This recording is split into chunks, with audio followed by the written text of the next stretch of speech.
તો અમદાવાદમાં બેવડી ઋતુના લીધે રોગચાળો સતત યથાવત છે। અસારવા સિવિલ હોસ્પિટલમાં દર્દીઓનો ધસારો સતત વધી રહ્યો છે।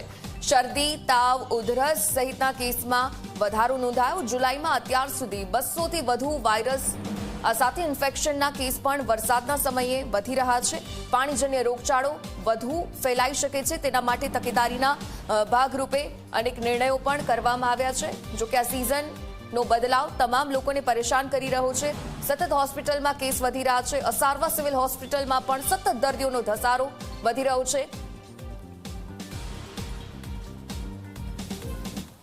એટલે જો સિવિલ હોસ્પિટલની વાત કરીશ તો જૂન મહિનાની અંદર 1,15,000થી વધારે લોકોએ ઓપીડીમાં સારવાર લીધી અને આ જુલાઈ મહિનામાં 15 દિવસની વાત કરીશ તો 54,000થી વધારે લોકોએ ઓપીડીની સારવાર લીધી।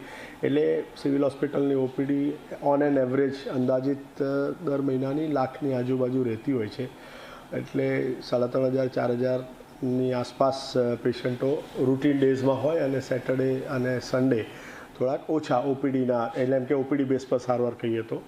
રોગચાળાની વાત કરીશ તો હજુ સુધી એવું કહીએ કે